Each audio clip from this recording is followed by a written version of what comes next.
Nós vamos começar uma série de reflexões bíblicas com o tema Encontros com Jesus. Encontros com Jesus. E hoje eu quero falar de um encontro que Jesus teve com um daqueles que vieram a tornar-se seus discípulos, seus seguidores, seus alunos, que é o Simão, filho de Jonas, que a gente acostumou, por causa de Jesus, a chamá-lo de Simão Pedro. Tem gente que acha que Pedro é tipo o sobrenome de Simão, não é? Gerson Borges, aí tem o Simão Pedro. Não, Pedro não era um sobrenome de Simão. O sobrenome dele era Bar Jonas, filho de Jonas. E a gente vai meditar no encontro que Jesus tem com esse homem tão importante para a igreja, chamado Simão, filho de Jonas. Certo dia, Jesus estava, verso 1 de Lucas 5. Lucas, capítulo 5, verso 1.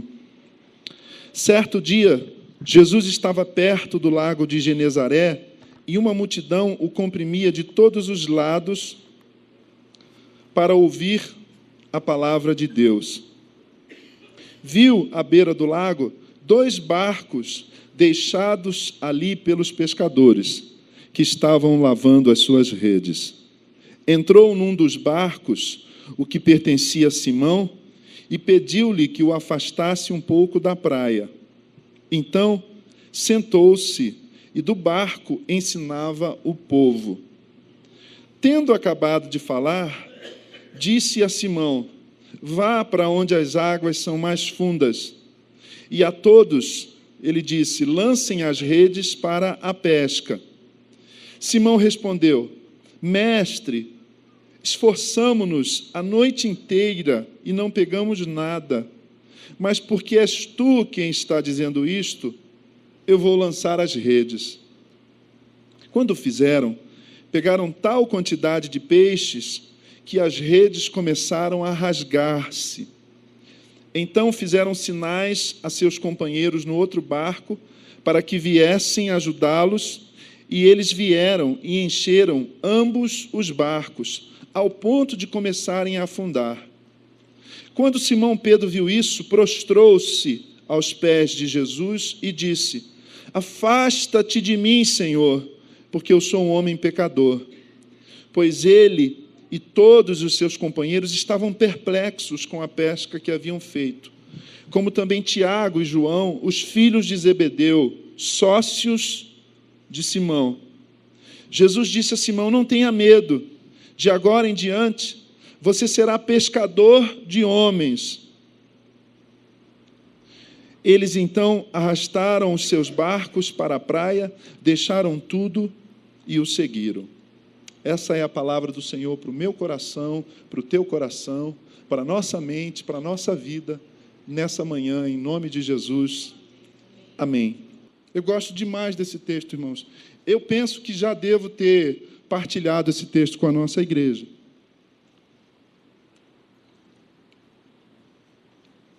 Mas não na perspectiva que eu quero dividir hoje. Lucas 5 descreve uma cena muito legal. Era uma tarde, e eles estavam perto do lago de Genezaré, que também é conhecido como Mar da Galileia, e tinha uma multidão comprimindo Jesus, querendo ouvir a palavra de Deus. Há uma distinção que precisa ser feita o tempo todo no Evangelho sobre multidão, ou entre a multidão e entre os discípulos de Jesus. Sempre haverá uma multidão interessada nas coisas de Deus. Sempre haverá uma multidão querendo ouvir de Deus. Eu estava conversando com um irmão outro dia, que está aqui, o Valentim, e a gente comentava uma afirmação de um amigo nosso, sobre essa prática evangélica de dizer assim: você quer aceitar a Jesus? Né? Quem é que diz não? A não ser que seja um radical de uma religião radical, ele não vai aceitar Jesus. Mas o que significa aceitar a Jesus? Você quer aceitar Jesus? Quero. Essa frase esvazia o encontro com Jesus. Essa frase, irmãos, esvazia o compromisso com Jesus. A gente tem que falar diferente.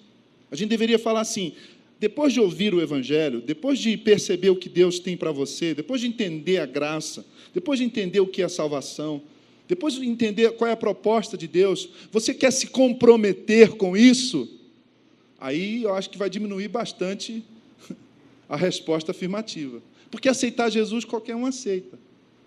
Agora, você quer seguir a Jesus na radicalidade do Evangelho? Aí já começa a ficar complicado. A multidão não quer seguir a Jesus.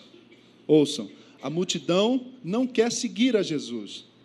A multidão quer os benefícios que estão presentes quando Jesus está presente. O que a multidão quer, irmãos? Lá e antigamente, e hoje e atualmente. A multidão quer cura divina. A multidão quer ser curada fisicamente. A multidão quer melhorar financeiramente a sua vida. E quem não quer, gente? Não está errado, não. Mas não é essa a proposta de Jesus. Jesus não é um guru do tipo Laí Ribeiro ou outros pregadores aí da programação neurolinguística que diz assim, sua vida pode dar certo, o poder do pensamento positivo. Jesus não quer melhorar a sua conta bancária. Jesus quer transformar o seu coração.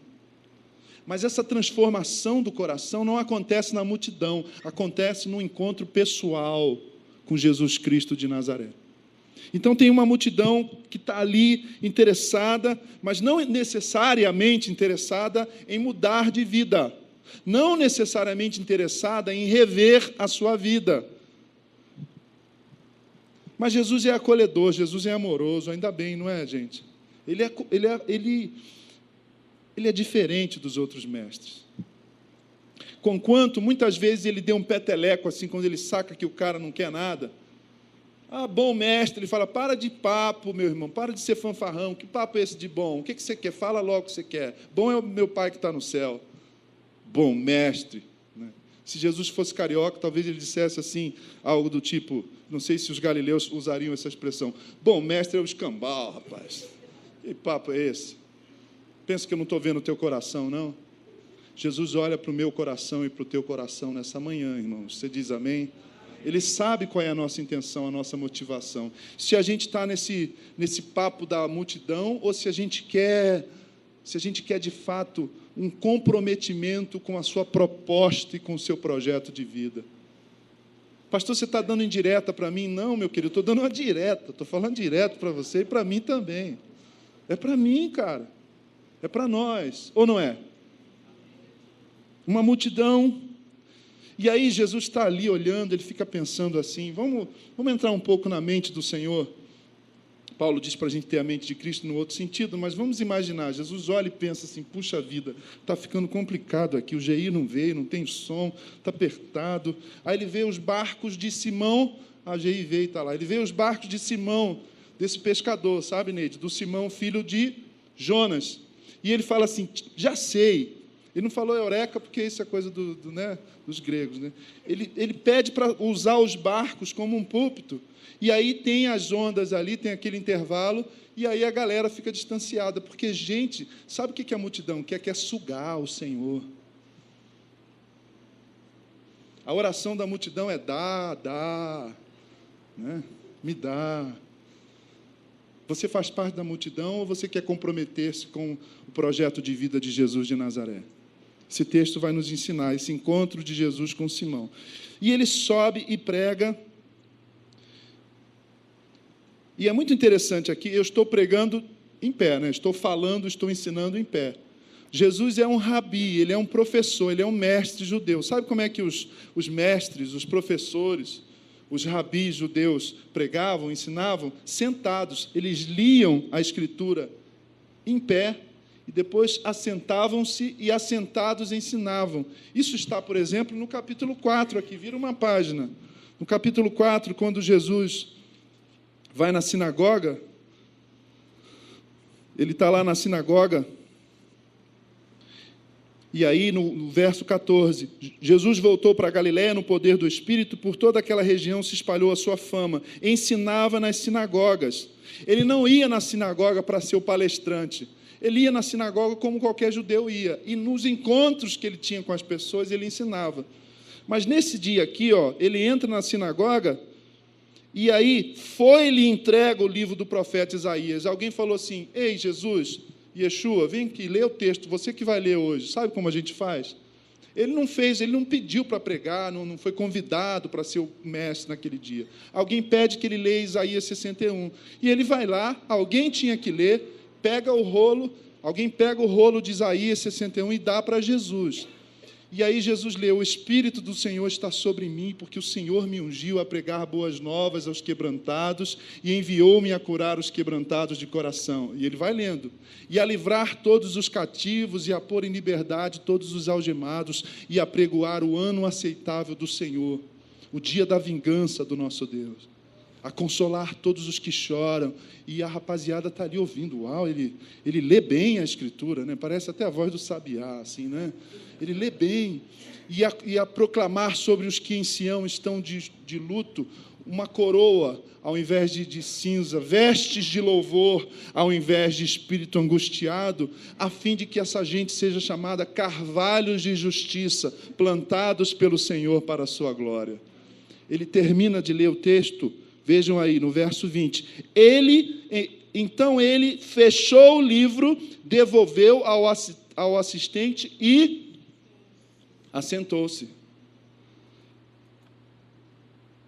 E aí, assentado, ele explica o que ele leu. Ele diz assim: hoje se cumpriu essa palavra. A pregação de Jesus é uma frase, cara, mas pega fogo, porque ele está dizendo o seguinte: eu sou o Messias. Do mesmo modo, assentado, ele está no barco, explicando a palavra. O Lucas não diz qual a palavra, qual o texto, qual a afirmação do Antigo Testamento ele faz. O Lucas é bem sucinto. No verso 4, Lucas diz assim: tendo acabado de falar, disse a Simão Pedro. Ele termina de falar sentado. Me permitam aqui, queridos, me permitam aqui. Então, ele está ali, tem uma distância entre Jesus e a beira da praia, e ele está conversando com as pessoas, talvez uma multidão como essa, de 200 e poucas pessoas, e ele termina de falar, e ele olha assim e fala assim: Simão, faz aí, Léo, você é o Simão, olha lá o Simão, Simão de óculos, né? Corintiano. Simão, vá para onde as águas são mais profundas. Gente, isso aí é extraordinário. Sabe o que é extraordinário? Porque um carpinteiro que está começando a exercer a função de rabi, de mestre, se intromete na vida de um pescador, no ofício de um pescador. De um pescador que, como a gente vai ouvir aqui no verso 5, fica irritado. Eu percebo a irritação do Pedro. Fica incomodado, ele fica quase que ofendido ou constrangido, porque eles eram da mesma região. Jesus era filho de José, o carpinteiro. Um carpinteiro não entende pescaria, entende, gente? O Simão era tão pescador que o texto diz que ele tinha sócios, ele tinha um negócio de pescaria. Pedro e Tiago.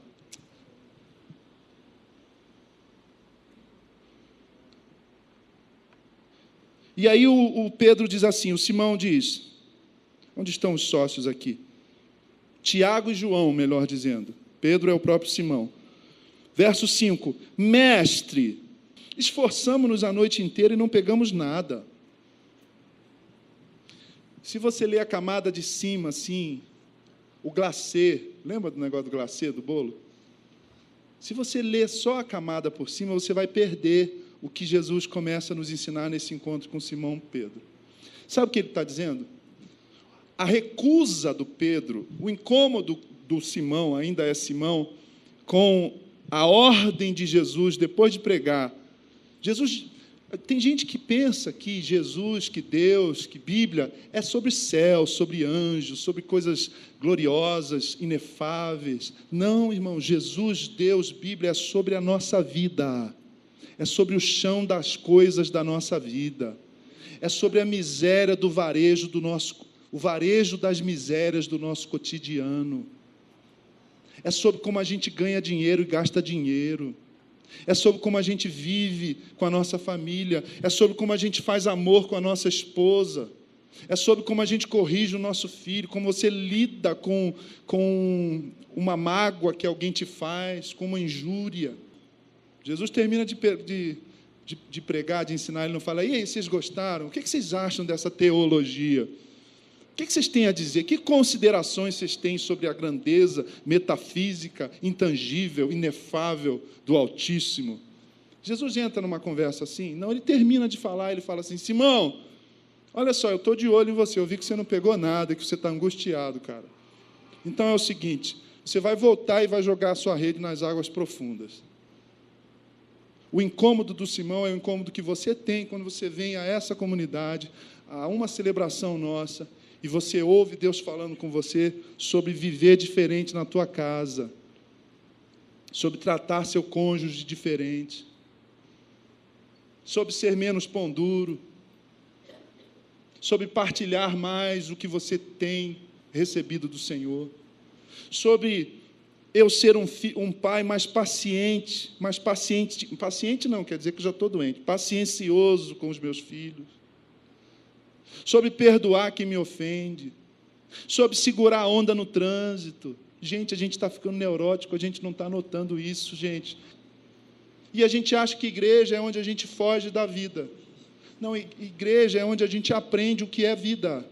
Porque a igreja é a comunidade daqueles que estão seguindo aquele que disse, eu sou o caminho, a verdade e a vida. O encontro de Jesus com Simão me ensina isso. Jesus está preocupado com o teu trabalho, sim, cara. Ele está preocupado, sim, com o fato de você estar no vermelho.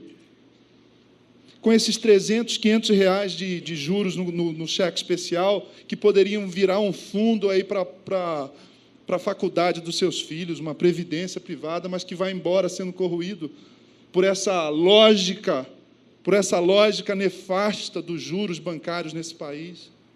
Ele está preocupado com isso, sim. Ele está preocupado com o que te preocupa. Isso é um mistério, e para mim isso é o mistério. O Todo-Poderoso se importa comigo, irmãos. Isso é um mistério, Marcelo. Isso é o mistério. Não é que Deus seja um mistério, porque isso aí já é o concurso, né? Ele é mistério mesmo, não é? Mas para mim o mistério é o mistério preocupar-se com as minhas insignificâncias. E aí esse encontro de Jesus com Pedro começa a abrir um monte de janela para mim assim. Sabe quando você começa a abrir um monte de página no computador? Então uma janela que abre é essa. Deus se importa, Jesus de Nazaré, que é Deus, se importa com a minha vida. Se eu acredito nisso ou não, já é outra conversa. O texto diz que ele fala assim, Simão, você não pegou nada, cara. Posso dar uma opinião a esse respeito? É uma pena que a gente não conta com a opinião e com o conselho do Senhor a respeito das nossas pescarias ineficazes. E o Simão diz assim, mas você está falando, então eu vou nessa, né? Quase dizendo assim, se eu posso parafrasear, você vai ver. Você vai ver que você tem que ficar lá batendo prego e martelo, está agora dando uma de pregador, de professor, não é? E se envolvendo na minha profissão. E o texto diz que, quando o fizeram, pegaram tal quantidade de peixes que as redes começaram a rasgar-se. Sabe o que esse texto nos ensina? Sabe o que esse encontro de Jesus com Simão Pedro nos ensina? Para além do que eu já falei aqui. O que eu falei? Ele se importa com as misérias da minha vida. Ele está atento. Ele está de olho na minha conta vermelha. Ele está de olho na minha insônia de preocupação com os boletos que eu não vou poder pagar. Ele está de olho, ele vê. O nome de Deus no Antigo Testamento, Deus e Pai de Jesus, é Jeová Jiré. Amém? Ele cuida do seu povo. Ele provê o teu sustento, irmão e irmã. Ele provê. É que a gente não crê. O pastor Eli disse, eu creio, mas tem muita gente que não crê. O cara prefere fazer um curso de pescaria de novo do que ouvir a opinião de Jesus, que nunca pescou, mas criou os peixes e o universo inteiro. Aqui, como se diz no Rio e em Minas, aqui, ó, ele sabe onde estão os peixes, está certo? Você diz amém ou não? Ele sabe onde estão os peixes. Ele sabe, Toninho. Mas a gente não ouve o Senhor. A gente quer confiar na nossa habilidade pesqueira. Eu sou pesqueiro. Eu tenho um negócio. Tenho até uma firma. Eu tenho sócios, Tiago e João.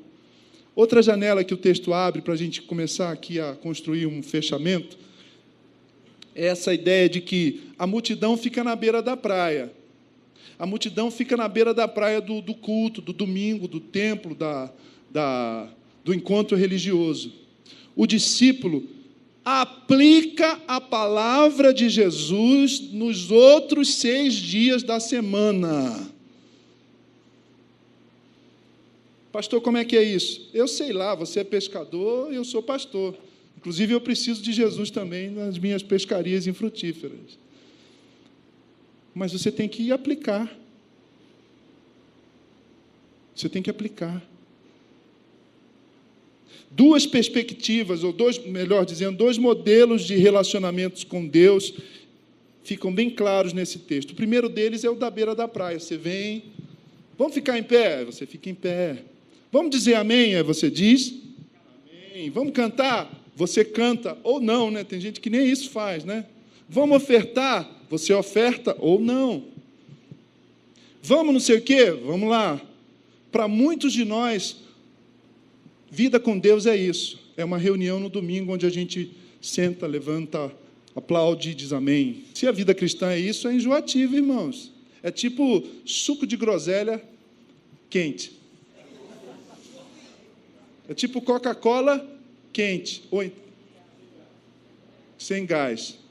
Ou café frio e doce. As principais críticas que fazem ao cristianismo, infelizmente, eu tenho que dizer que procedem. Porque para muita gente, se isso é cristianismo, gente, tem outro jeito de viver o domingo. Mas aí o Senhor chama o Simão para sair da beira da praia e ir para as águas profundas. Para sair dessa postura de vaquinha de presépio gospel, né? E aí, abençoado? E aí, varão? Está amarrado. Sangue de Jesus tem poder. Sabe essa mandinga de crente? Gente, isso não é cristianismo, não. Cristianismo é obedecer a palavra do Cristo. É isso que o texto coloca. O que acontece quando a gente sai da beira da praia e vai para as águas profundas? Sabe o que acontece? Aliás, o nome disso é obediência. Não dá para seguir a Jesus sem obedecer. Obedecer por amor, cantou o Vini aqui. Obedecer por adoração. Não obedeça a Deus porque você tem medo do inferno. Não faça isso. Obedeça porque Ele morreu por você, porque Ele te ama, porque Ele se importa contigo, meu querido e minha querida. Obediência. Senhor, eu estava achando que era só um negocinho de domingo ali, domesticado, uma musiquinha, uma palavra, às vezes legal, mas nem sempre interessante, e a música idem, e o ar-condicionado horrível, e tal, e estou pensando no jogo, e vamos acabar logo com isso, porque eu vim por causa da minha esposa, amém, amém, Deus te abençoe também, e vou embora. E aí o Senhor te chama e fala assim, olha, vá para águas profundas, eu quero me envolver com a sua vida como um todo, eu quero mexer no teu casamento, eu quero mexer na sua carreira. C.S. Lewis, que muito me influencia, diz assim, o Senhor não pede as nossas ninharias, nem os nossos finais de semana, Ele pede a nossa vida inteira. Tudo ou nada é a proposta de Jesus Cristo de Nazaré. É uma cosmovisão, isto é, uma forma de entender tudo, irmãos. Eu fui à praia com os meninos nas férias, lá em Saquarema, e aí a gente estava indo embora, e o Pablo falou, pai, olha quanto lixo aqui. Eu falei, que coisa feia, né, filho? Vamos pegar aqui. Aí a gente pegou assim, 2 coisas. Aí eu falei, vamos embora, pai. Estou andando. Pablo estava catando lixo pela praia, assim, né? Não, filho, não, pai, estão poluindo o planeta. Aí a gente ia lá, ele ficou ali catando, enchemos umas de Coca-Cola, de cerveja, de saco plástico. Quando é que a gente vai entender que cristianismo tem a ver com conservar a criação de Deus, irmãos? Quando é que a gente vai entender que cristianismo tem a ver com tratar as pessoas como sendo feitas à imagem e semelhança de Deus? Não existe nenhuma pessoa comum, você nunca vai estar diante de uma pessoa comum. Todo mundo que está caminhando aí tem a imagem e a semelhança de Deus. Em alguns, ela está meio que ofuscada pelo pecado, como um quadro antigo. Sabe essas igrejas antigas que têm aquelas obras de arte que precisa de restauração? Eles começam a raspar, aí aparece a tinta verdadeira, a pincelada, aí o quadro que todo mundo entendeu de um jeito, de repente tem uma nova luz porque foi restaurado. Tem muita gente que tem uma camada de tinta pecaminosa que esconde a beleza da obra de arte, como canta o Vini. Eu estou sendo criado, como é que é? Eu sou um esboço, né, Vini? Eu sou um rascunho da obra que o Criador está fazendo em mim. Mas o texto termina de uma forma belíssima. Quando fizeram, pegaram tal quantidade de peixes que as redes começaram a rasgar-se. Quando você obedecer a Jesus de verdade, irmãos, e eu também, vai sobrar peixe na nossa vida. Vai sobrar afeto na nossa vida. Vai sobrar saúde mental e emocional na nossa vida, e vai sobrar tanto que a gente vai poder dividir com as pessoas. A gente vai ter um colega no trabalho que vai olhar assim e falar assim, cara, eu nunca conversei com você, mas você me passa uma energia tão positiva, sabe essa conversa? Aí você vai sorrir, você sabe que é Cristo vivo em você, e você vai dizer, então deixa eu te dar um pouco dessa energia positiva, deixa eu orar por você, cara. Ora mesmo que eu estou me divorciando, ora mesmo porque meu filho está envolvido com tráfico, ora mesmo porque tem peixe, a gente só pode dar aquilo que a gente recebe, irmãos. Paulo diz, o que recebi do Senhor, isso também vos entreguei. A gente não tem nada para oferecer, e aí surge uma situação no trabalho de uma pessoa possessa, de uma pessoa deprimida, aí a gente liga para o pastor, e pode ligar, não tem problema, mas eu não queria que você ligasse por isso. Pastor, olha só, tem uma pessoa lá no meu trabalho, o nome dela é Maria, você pode orar por ela, pastor? Aí eu falo, oro. Sabe o que é, pastor? Ela está se separando do marido. E ela ficou falando, pastor, eu não sabia o que dizer para ela, pastor, fiquei com o coração apertado, mas eu falei, eu vou pedir o pastor para orar por ela. Eu estou sendo irônico, irmãos. Vocês perceberam a ironia? Você tem que orar. Partilhe o peixe que você recebeu do Senhor. Se você não tem peixe, aí você não tem nada para dar. E sabe, esse milagre para mim aqui foi tão milagre que não foi piaba, não, foi salmão, cara. Salmão no mar da Galileia. Foi atum, foi namorado. Foi peixe bom, foi dourado. Você gosta de muqueca? Gosta de muqueca? Eu faço muqueca, irmãos. Um dia eu vou comprar uma panela de barro, assim, bem pentecostal, bem grande, tipo Maracanã, e vou fazer uma muqueca aqui para todo mundo que gosta de peixe. Porque quem gosta de peixe tem mais saúde, sabia? Mais fosfato. Então fizeram sinais a seus companheiros no outro barco, para que viessem ajudá-los, e eles vieram e encheram ambos os barcos, ao ponto de começarem a afundar. Isso aponta para uma vida transbordante da graça de Deus, irmãos. É peixe saindo, peixe, peixe, peixe, peixe. Você abre a boca e você dá peixe para quem está com fome. Você faz uma canção e você manda peixe para todo mundo. Quando Simão Pedro viu isso, prostrou-se aos pés do Senhor e disse, afasta-te de mim, Senhor, porque eu sou um homem pecador. Queridos, olha um diagrama aqui, beira da praia, tá certo? Beira da praia, não tem compromisso nenhum, você não quer nem se molhar, nem se sujar, só fica ali na barraca, né? Tomando água de coco, empadinha praiana, lendo a folha, né? Isso não é praia. Praia você tem que ir lá no mar, tem que se molhar, tem que ficar todo besuntado depois de areia. Isso é praia, né? Todo ardido, todo camarão, assim, né? Beira da praia. Como é que você sai da beira da praia? Ouvindo a voz de Jesus. Ouvir a voz de Jesus significa obedecer Jesus. Ainda que a voz de Jesus fale algo que você não quer que ninguém se meta. Porque você é o cara, você é o Pedro, poxa vida. Como é que um pastor, Eli, vai querer me dizer como é que eu gasto meu dinheiro, como é que eu trato minha esposa? Aqui, pastor, por favor, fica no seu lugar, pastor, senão, peraí, pastor. Beira da praia é esse lugar da conveniência, é a zona de conforto da religião. Águas profundas a gente só acessa quando a gente obedece à palavra de Jesus. Para ouvir a palavra de Jesus, você tem que ler a palavra dele. Você tem que estar com os irmãos, tem que orar, tem que comungar, tem que ir para além do domingo. Lembra que eu falei aqui há algumas semanas? Cada dia um domingo, cada casa uma igreja e cada crente um ministro. Vamos repetir isso, frase do Lutero? Cada dia um domingo, cada casa uma igreja e cada crente um ministro. Não ia ser diferente o Brasil se a gente vivesse isso? Agora, sabe o que o texto tem para nos ensinar desse encontro de Jesus com Simão?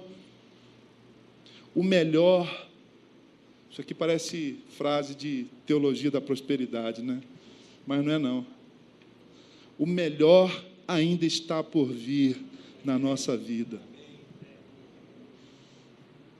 Aliás, sabe qual é o problema da teologia da prosperidade? Você sabe o que é teologia da prosperidade, né? Esse ensino de que crente tem que ficar rico, que crente não fica doente, filho de crente não se afasta da igreja, crente não tem câncer, crente não fica velho, crente, na verdade, crente não existe, né? Crente é um mito, assim, né? Crente é do outro mundo. Isso é teologia da prosperidade. Imagina se todo mundo for rico. Imagina se todo mundo for...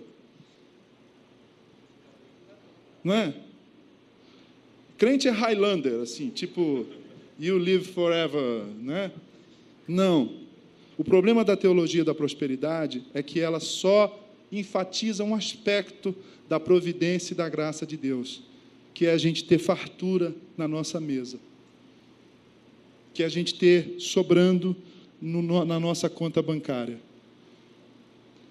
A prosperidade que Deus propõe para nós nas Escrituras, na sua palavra, começa por deitar e dormir em paz, porque aos seus amados Ele concede o que precisa enquanto dormem.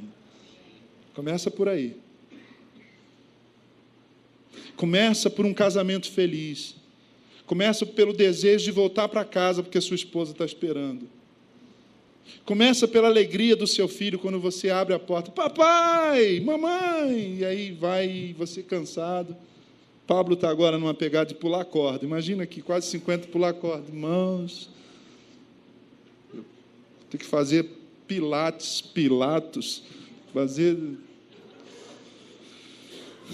Mas é isso, cara, voltar para casa feliz é prosperidade, diga amém. Se isso não está rolando, vamos orar, irmãos. Deus quer prosperar a sua vida, especialmente nesse sentido. O melhor está por vir. O Pedro ficou besta, né? Ele ficou abestado, como se diz lá em Alagoas, né, Neide? Abestado. Ficou bobo porque ele falou assim, caramba, então quer dizer que Jesus entende tudo? Quer dizer que ele sabe onde estão os peixes? Quer dizer que ele sabe tudo de carpintaria, mas de pescaria?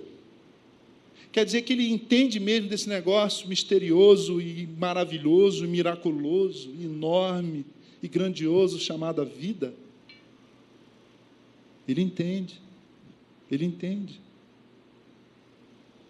Será que você vai dar ouvidos àquele que disse, eu sou o caminho, a verdade e a vida? Pastor, como é que eu faço isso? Saia daqui com o desejo de ler os evangelhos, por exemplo. Saia daqui com o desejo de aplicar a palavra de Jesus na sua vida. Se você for fazer consultoria, se eu sou um consultor, temos aqui muitos administradores, vamos dizer que eu seja um consultor financeiro, e eu vou à vossa empresa e digo, olha, aqui nós temos auditores também, né? Tem gente aqui dos top 5 aí de auditoria, e aí eu vou à sua empresa, e eu digo assim, ó, você tem problema fiscal, você tem problema com isso, o fluxo de caixa está errado por isso, a forma como você lida com estoque está errado por isso, por isso, por isso, por isso, você me paga 20 mil reais para eu fazer isso. Aí eu viro as costas, te deixo um plano lá de reestruturação, de reengenharia, sei lá o quê. E aí, quando eu saio, estou saindo no estacionamento, você vira para o teu sócio e fala assim, besteira o que esse cara falou. Tudo muito bonito, mas eu não vou fazer nada disso. O que isso significa, Valentim? Você que foi um administrador durante muito tempo, até aposentar-se. Significa perda de tempo. Significa perda de energia. Significa desperdício de recurso. Ouvir de Jesus e não aplicar isso na vida é desperdício.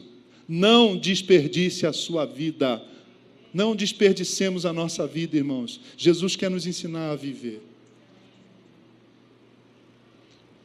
Vamos repetir? O que Jesus ensinou, o que Jesus pregou, Ele o fez nos encontros com as pessoas. Vamos nos encontrar com Jesus nessa semana. No encontro de Jesus com Simão Pedro, a gente aprende que a nossa vida, não há nada na nossa vida que escape ao cuidado da providência divina.